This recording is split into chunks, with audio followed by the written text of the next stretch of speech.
हमने एकदिष्ट वर्धमान के क्वेश्चन किए थे, अभिसारी अनुक्रम के क्वेश्चन किए थे। उसके अंदर एक दो छोटी चीज़ें रही हैं। फिर उसके बाद सीमा बिंदु निकालना, उसकी डेफिनेशन इंपॉर्टेंट है। फिर आपका उपानुक्रम, कोशी का जो मूल थ्योरम है, बस ये चीज़ें हो रही हैं अनुक्रम के अंदर। फिर उसके बाद आपकी सीरीज स्टार्ट हो जाएगी। नोट लगाना, नोट है कि अभिसारी अनुक्रम नंबर 1 है, जो आपका अभिसारी अनुक्रम है, अभिसारी अनुक्रम परिबद्ध होता है। यानी जो आपका अभिसारी अनुक्रम है वो हमेशा परिबद्ध होता है, लेकिन इसका विलोम सत्य नहीं है, लेकिन इसका विलोम सत्य नहीं है। इसका मतलब क्या हुआ, देखो एग्जांपल भी आपको मैं कराऊंगा। इसका विलोम सत्य नहीं है, यानी कोई अनुक्रम यदि आपका अभिसारी है, यानी का मतलब ये है कोई सीक्वेंस अभिसारी है तो वो हमेशा परिबद्ध होगा। तभी एक हमने कंडीशन भी पढ़ी थी कि परिबद्ध होना चाहिए। लेकिन ये जरूरी नहीं है कि कोई सीक्वेंस आपका परिबद्ध है तो वो अभिसारी हो, ये जरूरी नहीं है। कैसे, एग्जाम्पल देखो, एग्जाम्पल आपको मैं बताता हूं। एग्जाम्पल आपको दिया है ऐसा 1 + -1 की पावर n, ये आपका है। ये हर बार हम एग्जाम्पल कर रहे हैं। अब देखो इसमें जो इसके अवयव आएंगे वो क्या आएंगे, देखो इसके अंदर रखेंगे n बराबर 1 रखा तो ये 0 बन गया। फिर उसके बाद 2 रखेंगे n बराबर, तो ये प्लस का हो जाएगा, +1 और +1 2 हो गया। फिर 3 रखेंगे तो ये -1 + 1 कितना 0 2 0 2, ऐसे ये आपका बढ़ता रहेगा। ये आपका सीक्वेंस परिबद्ध तो है। कैसे कि इसका निम्नक आपको पता है क्या है, 0 है। उच्चक क्या है इसका, 2 है। तो इसका निम्नक और उच्चक तो आपको पता है कि इसका 2 है। परिबद्ध अनुक्रम है, ये अनुक्रम आपका परिबद्ध हो गया। लेकिन मुझे बताओ कि क्या ये आपका अभिसारी है? क्या अभिसारी है? क्या अभिसारी तो था कि एक परिमित राशि की ओर अग्रसर होना चाहिए। अगर ये केवल मात्र 2 ही मानों के बीच में ये दोलन कर रहा है, 2 ही मान इसके लगातार आ रहे हैं, तो ऐसे सीक्वेंस को आप क्या कहते हैं, दोलनीय अनुक्रम। यानी जो ना तो अभिसारी है ना अपसारी है, तो ये तो सीक्वेंस आपका दोलनीय अनुक्रम है, न कि अभिसारी। तो ये इस प्रकार, ये देखिए स्टेटमेंट समझ में आ गया ना।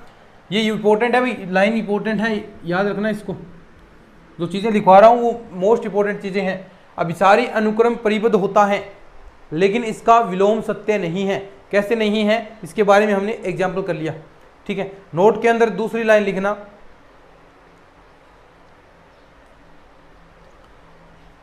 कि अनुक्रम xn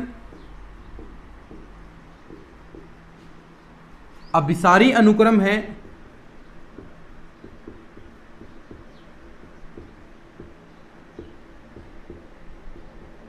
अनुक्रम xn अभिसारी अनुक्रम है तब कि अगर आप इसका मापांक लेते हैं, यानी ये अनुक्रम है और इसका आप मापांक लेंगे तब ये भी अभिसारी होगा।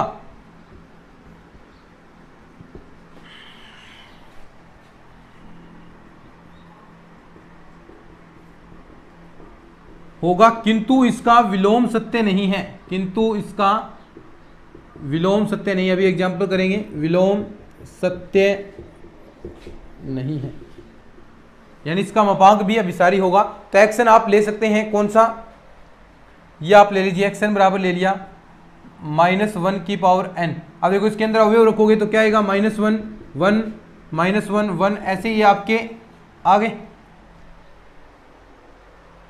लेकिन ये देखो क्या है, ये दोलनीय अनुक्रम है ना, तो ये अभिसारी तो नहीं है। हम ये उल्टा सिद्ध कर रहे हैं, इसको दोलनीय अनुक्रम है। लेकिन हम इसका मापांक लेते हैं, देखो इसके अंदर कहा रखा है मापांक, तो इसका हम मापांक लेंगे एक्शन। अब देखो इसका मापांक लेंगे अपन, मापांक लेंगे तो क्या है, मापांक में सारे ही मान पॉजिटिव आएंगे, तो पॉजिटिव मान आएंगे। देखो क्या आएंगे, तो फिर 1 1 1 1, यानी तो ये सीक्वेंस क्या हो गया आपका 1, और 1 आया है तो ये क्या है, अचर अनुक्रम। अब देखो 1 आया है यानी एक ही अवयव अद्वितीय मान है और किसी परिमित राशि की ओर अग्रसर हो रहा है, तो ये तो आपका अभिसारी हो गया। लेकिन ये क्या है, इसका विलोम सत्य नहीं है, क्योंकि इसका विलोम करोगे तो ये दोलनीय अनुक्रम है। तो ये आप बात समझ में आ गई ना। इसको दोनों को लाइनों को लिख लो, फिर इसके सीमा बिंदु के बारे में हम बात करते हैं। लिख लो।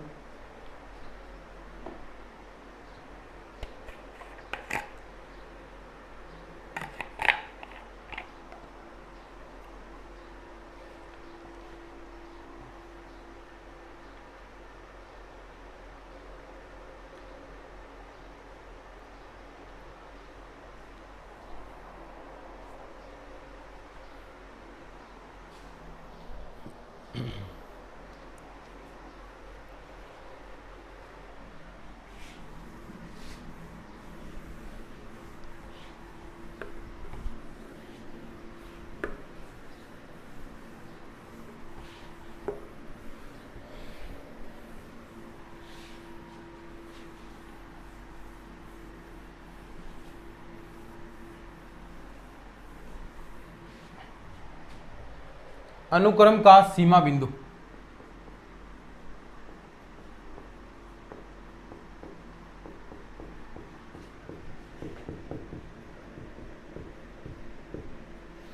इंग्लिश में कहें तो लिमिट पॉइंट ऑफ सीक्वेंस।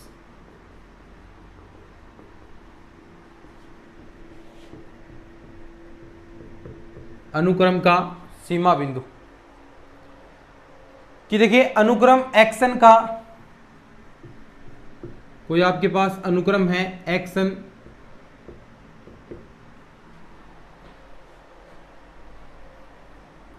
का कोई वास्तविक संख्या अल्फा, वास्तविक संख्या अल्फा, देखो कोई अल्फा वास्तविक संख्या इस अनुक्रम का सीमा बिंदु कहलाएगी। कब? अल्फा सीमा बिंदु कहलाएगी, सीमा बिंदु कहलाएगी। कैसा हो? जिसके लिए प्रत्येक एप्सिलॉन ग्रेटर देन 0, यानी प्रत्येक एप्सिलॉन ग्रेटर देन 0 से कोई भी आप वैल्यू मान सकते हैं। उसके लिए क्या हो? के लिए जो आपका xn माइनस अल्फा आप लेंगे, इसका मापांक लेंगे, ये हमेशा लेस देन एप्सिलॉन होना चाहिए। और एवरी फॉर ऑल जो n है वो greater than n note. n note क्या है? देखो n नोट हमें बेसिक में निकालना पड़ता है। n नोट यानी उसके बाद कोई ऐसी संख्याएं हैं कि इस संख्या के बाद में सारे मान क्या है? एप्सिलॉन से ही छोटे होंगे। xn माइनस अल्फा एक संख्या के बाद सारों का जो अंतर आएगा वो आपका एप्सिलॉन से छोटा आएगा। या फिर इसकी आप डेफिनेशन और भी कह सकते हैं, जो n नोट कहां से बिलोंग करेगा ये, यानी इसकी एक और डेफिनेशन कह सकते हैं, यानी जो ये वास्तविक संख्या अल्फा है, अथवा में लिख सकते हैं, ये तो आपको समझाने के लिए है। जो वास्तविक संख्या अल्फा सीमा बिंदु कहलाएगी यदि अल्फा के प्रतिवेश में, अल्फा का प्रतिवेश निकालें आप, अल्फा के प्रतिवेश में जो अनुक्रम है उसके अनंत पद हो, अनुक्रम के अनंत पद हो, यानी अल्फा का आप प्रतिवेश निकालें। क्या होता है अल्फा का प्रतिवेश? Alpha minus epsilon, alpha plus epsilon, यानी इसके बीच में जो अनुक्रम आप ले रहे हैं अगर उसके अनंत पद हैं तो वो आपका जो ये अल्फा है वो लिमिट पॉइंट कहलाएगा। सिंपल सी डेफिनेशन है, चेक करने का तरीका भी आपको बताऊंगा कैसे चेक करेंगे। यानी जो अल्फा है, अल्फा का जो प्रतिवेश है उसमें अनुक्रम के अनंत पद होने चाहिए। कैसे होंगे देखो, अभी हम करते हैं, पहले इसको सीखते हैं अपन, लिमिट पॉइंट निकालना सीखते हैं।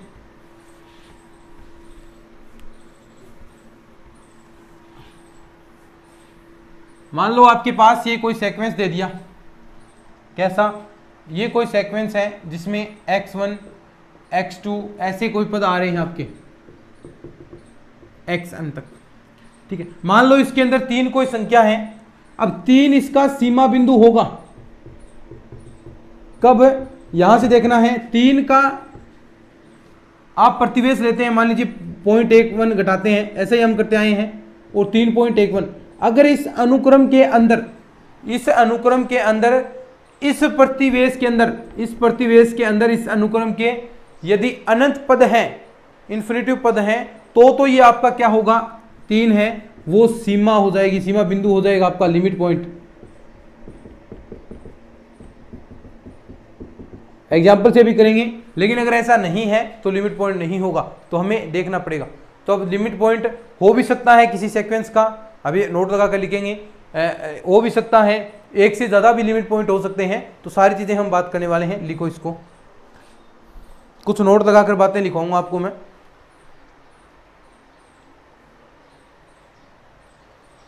अब देखो यहां देखो, अगर सीमा बिंदु अद्वितीय हैं, यानी एक ही सीमा बिंदु है किसी अनुक्रम का, सीमा बिंदु नोट लगाना है। नंबर 1 बात लिखनी है कि यदि सीमा बिंदु अद्वितीय है, यूनिक है, अद्वितीय है, तो सीमा बिंदु यदि आपका अद्वितीय मान देता है तो इसकी जो सीमा होगी वो सीमा बिंदु के अनुक्रम की सीमा बराबर सीमा बिंदु, देखो बात सही है ना, अगर इसका लिमिट पॉइंट 1 ही आता है, अद्वितीय मान आता है, तो आप ऐसे भी कह सकते हैं कि उससे ओ की ओर अग्रसर है, तो सीमा और सीमा बिंदु बराबर होगी। लेकिन दूसरा, अगर सीमा बिंदु अद्वितीय नहीं आता है, यानी 2-3 मान आ जाते हैं, अद्वितीय नहीं हो, तो सीमा विद्यमान ही नहीं होगी।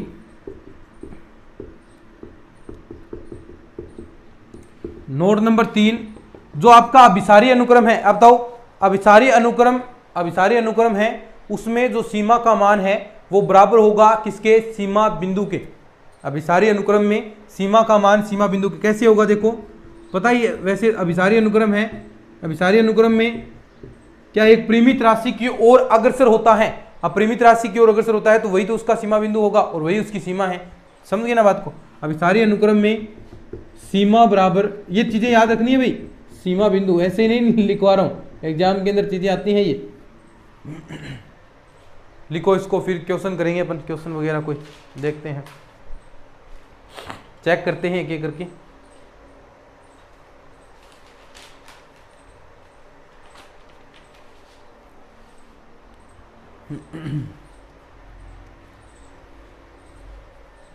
लिख लिया क्या? चलो अब क्वेश्चन करते हैं।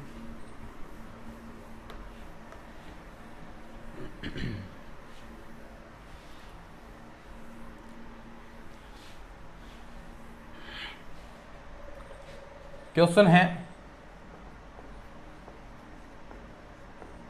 अनुक्रम 1+1 का सीमा बिंदु।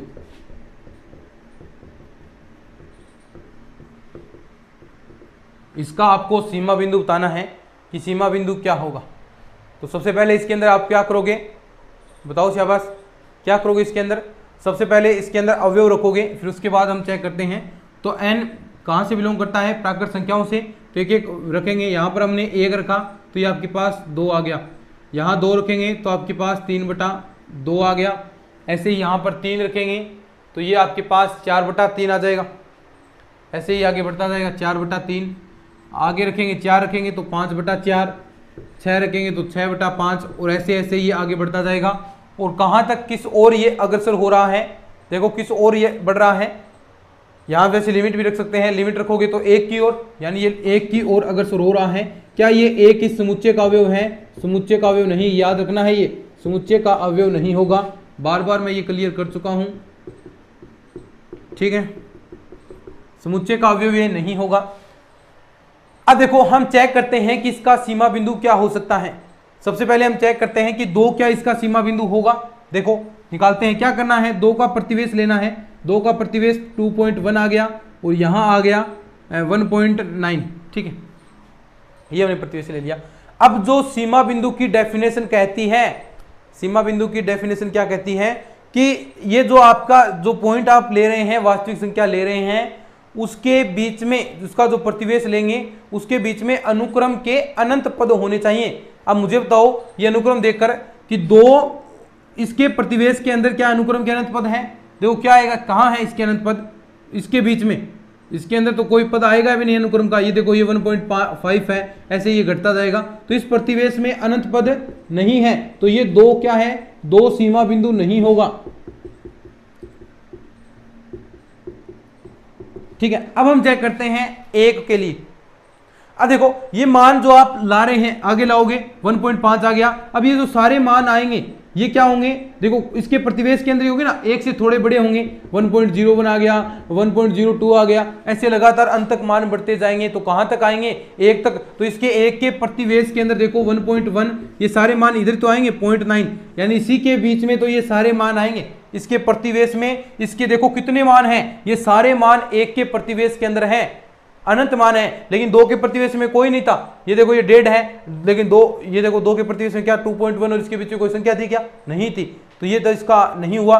लेकिन इसके प्रतिवेश में अनंत संख्याएं हैं, तो ये एक क्या होगा आपका सीमा बिंदु। ऐसे आपको चेक करना है, ऐसे क्वेश्चंस आएंगे। लिखो इसको, फिर आगे बढ़ते हैं। समझ में तो आ गया होगा ना, और भी बताऊंगा, चिंता मत करो। एक एक चीज क्लियर करेंगे अपन, टेंशन लेने की जरूरत ही नहीं है आपको। क्वेश्चन देखो आगे,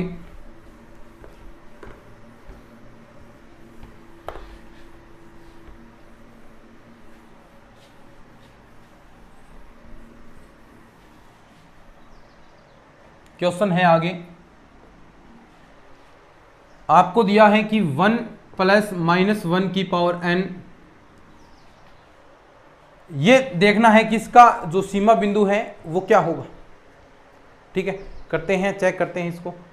वही सबसे पहले क्या रखेंगे, इसके मान रखेंगे। n कहां से लेंगे, नेचुरल नंबर से। n belong to natural number, यानी प्राकृत संख्याओं से आपका n बिलोंग करेगा। तो अब ये यहां पर रखते हैं अपन, देखो n बराबर 1 रखेंगे तो देखो क्या आएगा, 1 रखेंगे तो 0, फिर उसके बाद 2, फिर 0, 2, 0, ऐसे ही आपका बढ़ता जाएगा।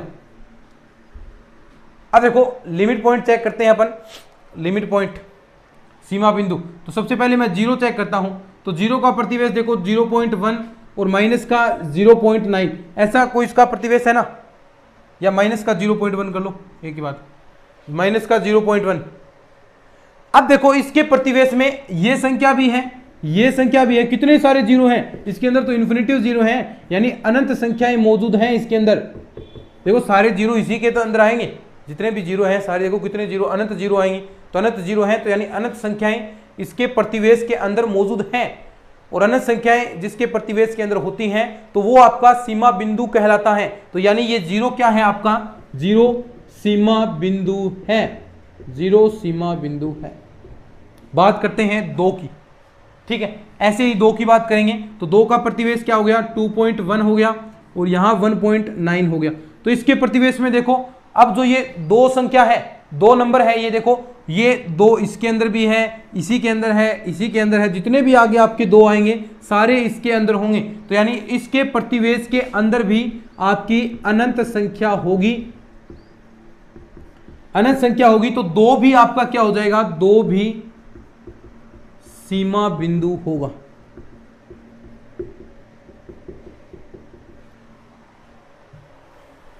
जीरो भी सीमा बिंदु था, 2 भी सीमा बिंदु है।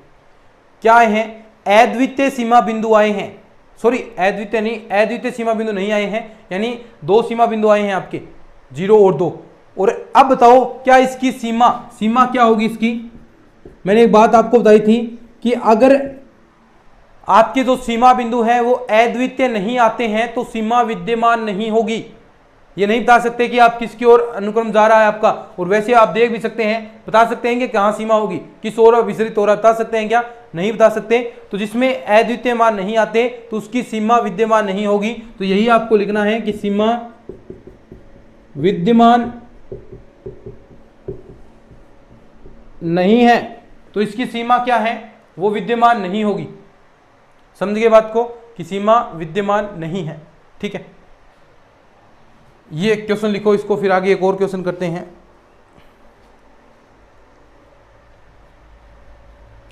नेक्स्ट क्वेश्चन करते हैं इसका, लिख लो इसको अच्छे से, बढ़िया क्वेश्चन है भाई सभी। अच्छे ईमानदारी से आप चीजें तैयार कर रहे हैं तो इसके अंदर 5 क्वेश्चन आएंगे इस बुक में से, और आपका एक भी गलत नहीं होगा, बिल्कुल सरल क्वेश्चन आएंगे, और टाइम भी इस बुक के अंदर आपका बचने वाला है 5 क्वेश्चन के अंदर। ठीक है, लिख लिया होगा। और थोड़ा मोटिवेट रहो, अपने आप को रखो कि सिलेबस हो जाएगा, अब भी स्टार्ट करेगा उसका भी सिलेबस कंप्लीट हो जाएगा, कोई दिक्कत की बात नहीं, साफ स्टार्ट कर दो। अभी तो डेट ये अनाउंस नहीं हुई है कि सेकंड ग्रेड कब होगी आपकी।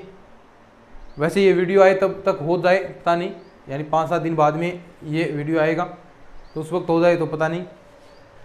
ठीक है, क्वेश्चन देखो आगे।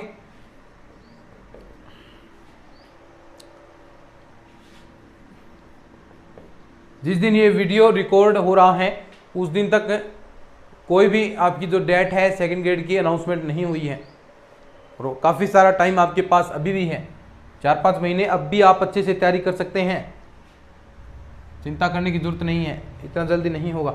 अब देखो इसके बारे में चेक करना है तो सेम वही -1 1 -1 ऐसे एलिमेंट आएंगे आपके, और ऐसे अवयव आएंगे तो वही, यानी इसमें भी देख सकते हैं -1 और 1 क्या है, सीमा बिंदु होंगे, सीधी सी बात है। लेकिन क्या इसकी सीमा विद्यमान होगी, क्या सीमा विद्यमान नहीं है, क्योंकि ये 1 और -1 जो आपके यूनिक मान नहीं है, 2 मान आ गए, विद्यमान नहीं है। बस ऐसे क्वेश्चन आते हैं। अब देखो, अब नोट लगाकर कुछ चीजें लिखनी है आपको सीमा बिंदु के बारे में, नोट लगाकर कुछ चीजें लिखते हैं अपन सीमा बिंदु के बारे में।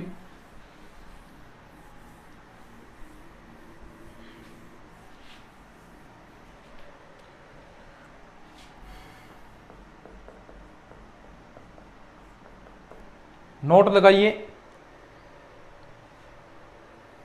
यानी जिस पद की, देखो अभी हमने देखा था पदों की पुनरावृत्ति हो रही थी, -1 कितनी बार, अनंत बार आया था, तो आप कह सकते हैं कि जिस पद की पुनरावृत्ति होती है वह सीमा बिंदु हो जाता है। कह सकते हैं, यानी जिस भी आपके बिंदु की, जो भी आपके पास पॉइंट है उसकी पुनरावृत्ति होती है तो वह आपका क्या हो जाएगा, सीमा बिंदु हो जाएगा।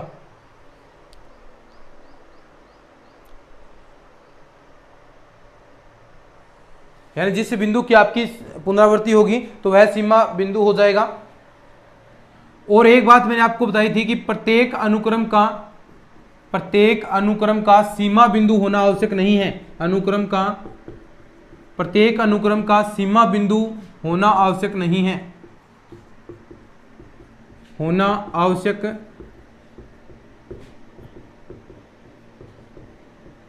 नहीं है।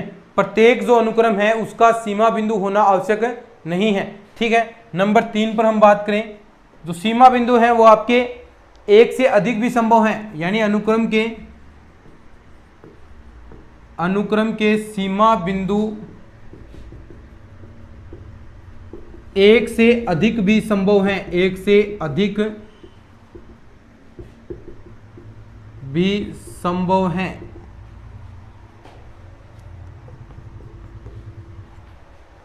सीमा बिंदु अनुक्रम का पद होना आवश्यक नहीं है, यह बात भी मैंने आपको बताई थी। सीमा बिंदु अनुक्रम का पद होना आवश्यक नहीं है। ये जरूरी नहीं है कि जो आपका सीमा बिंदु है वो अनुक्रम का पद हो, सीमा बिंदु अनुक्रम का पद होना आवश्यक नहीं है। लिखो, अब क्वेश्चन करवाता हूं, ये 4 बढ़िया लाइनें हैं, इंपॉर्टेंट लाइनें हैं, लिख लो।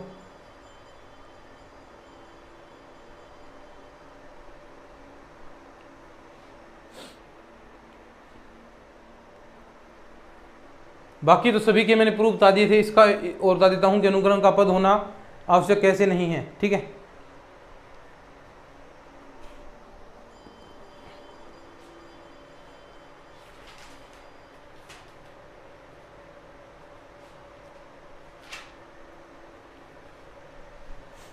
लिख लिया होगा, चलो।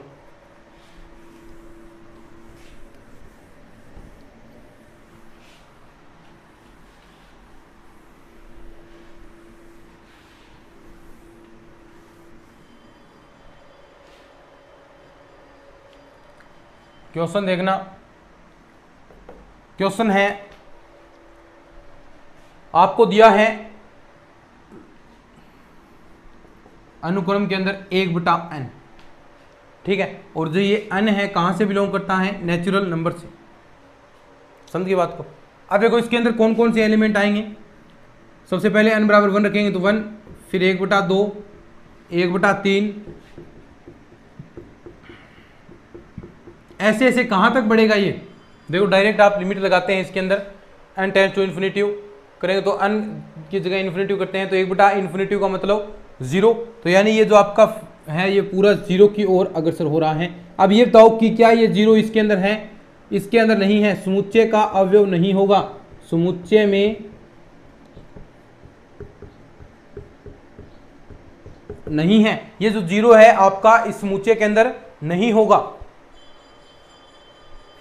अब देखो इसके लिमिट पॉइंट की हम बात करते हैं। सबसे पहले अगर हम बात करें एक की कि क्या इसका एक सीमा बिंदु होगा, तो देखिए एक का सीमा बिंदु यानी एक का प्रतिवेश निकालेंगे, क्या आएगा? 1.1 आ गया, इधर आ गया 0.09।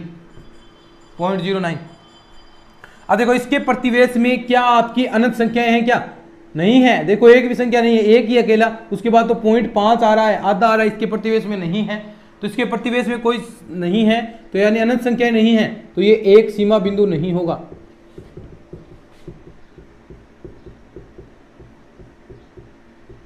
क्या एक है वो आपका सीमा बिंदु नहीं होगा, ये समझिए बात को। अब बात करते हैं, देखो कहां तक जा रहा है आगे, फिर 0 की ओर। अब 0 को हम चेक करते हैं कि क्या इसका 0 सीमा बिंदु होगा, वही तरीका हमारे पास। अब देखो ये सारी संख्याएं आगे आप देखेंगे 1/10 आएगा, 1/11 आएगा, उसके बाद जो सारी संख्याएं हैं वो 0 की ओर जा रही हैं, 0 के प्रतिवेश की ओर अग्रसर हो रही हैं। तो 0 के प्रतिवेश की ओर अग्रसर हो रही हैं, वैसे भी आप बता सकते हैं कि 0 इसका सीमा बिंदु होगा, यानी इसके बीच में 0 और ये 0.1 होगा और ये माइनस का 0.1 होगा। इसके प्रतिवेश के अंदर इसमें अनंत संख्याएं हैं, अनंत संख्याएं हैं, अनंत संख्याएं हैं, तो ये 0 क्या होगा आपका? 0 सीमा बिंदु होगा, इस अनुक्रम का 0 सीमा बिंदु हो जाएगा। क्यों हो जाएगा? क्योंकि इसके प्रतिवेश के अंदर यहां पर आप देख सकते हैं अनंत संख्याएं हैं, और यही आपको देखना था कि इसके प्रतिवेश में अगर अनंत संख्याएं हैं तो 0 इसका सीमा बिंदु हो जाएगा। अब 0 सीमा बिंदु है, तो देखिए केवल मात्र एक ही सीमा बिंदु है, तो यानी इसकी लिमिट भी होगी, और लिमिट क्या है? अगर अद्वितीय सीमा बिंदु है तो जो सीमा बिंदु का मान होता है वही आपकी सीमा होती है, तो यानी 0 इसकी सीमा भी हो जाएगी। और वैसे भी आप लगा सकते हैं, टेंस टू इन्फिनिटी लगाएंगे तो 0 आपको इसकी सीमा बिंदु मिलेगी। तो आप देख सकते हैं 0 इसका अवयव भी नहीं था, जो लास्ट लाइन में लगाई थी कि जो सीमा बिंदु है वो जरूरी नहीं है कि उस अनुक्रम का बिंदु हो, उस अनुक्रम का बिंदु होना आवश्यक नहीं है, बाहर का भी कोई हो सकता है। तो ये देखिए बाहर का भी था, ये इसके अंदर शामिल नहीं था, लेकिन फिर भी ये इसका सीमा बिंदु है। ठीक है, तो ये देखो लिखो इसको। फिर ये अनुक्रम कौन सा हो जाएगा आपका? अभिसारी अनुक्रम हो जाएगा।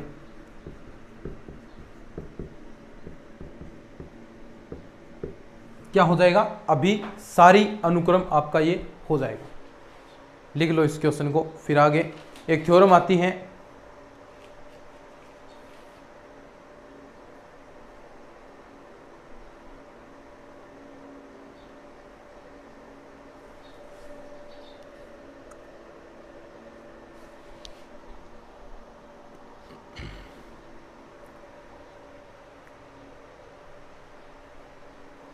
देखो एक स्टेटमेंट, केवल मात्र आपको स्टेटमेंट याद रखना है, प्रूफ से कोई मतलब नहीं है, बस प्रूफ पूछेगा भी नहीं कभी भी सेकंड ग्रेड के अंदर।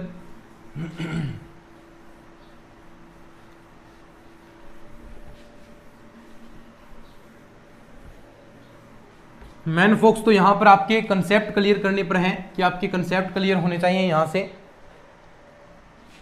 थ्योरम है इंपॉर्टेंट थ्योरम,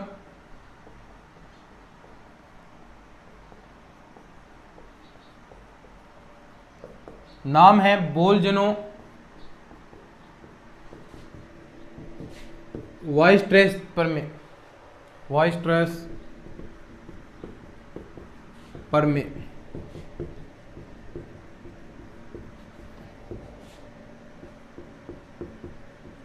बस इसका स्टेटमेंट आपको याद रखना है, नाम याद रखना है और इसका स्टेटमेंट याद रखना है कि ये थ्योरम कहती क्या है, आपको बस ये चीज याद रखनी है। तो ये देखिए स्टेटमेंट लिखना है इसका, बस और कुछ नहीं है। स्टेटमेंट क्या है कि प्रत्येक परिबद्ध अनुक्रम का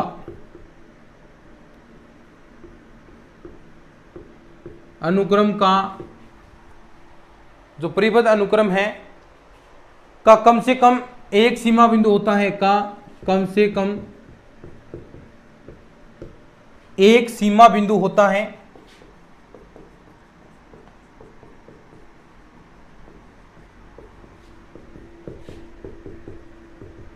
लेकिन इसका विलोम सत्य नहीं है, विलोम सत्य नहीं है। बस ये आपको स्टेटमेंट याद रखना है और कोई क्वेश्चन नहीं आएगा इससे। एक नोट लगाकर एक लाइन लिख लो, क्या अनुक्रम की जो सीमा है, अभी हमने बात की थी ना कि अनुक्रम की सीमा उसकी सीमा बिंदु भी होती है, अनुक्रम की सीमा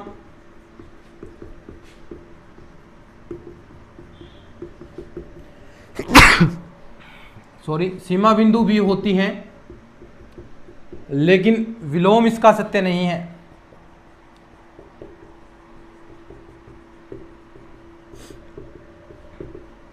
बस एग्जाम्पल देखो, विलोम सत्य नहीं कैसे, -1 की पावर n है, ये देखो -1, 1 ऐसे ऐसे मान आते जाएंगे। इसमें देखो इसके सीमा बिंदु तो -1 और 1 है, लेकिन इसकी सीमा विद्यमान नहीं है। ठीक है, तो ये आपका एग्जाम्पल हो गया। चलिए बाकी जो बचा पार्ट है ये नेक्स्ट क्लास के अंदर करेंगे। अगर ये क्लासेज आपको अच्छी लग रही हैं तो इनको शेयर जरूर कर देना, चैनल को भी सब्सक्राइब कर लेना। धन्यवाद।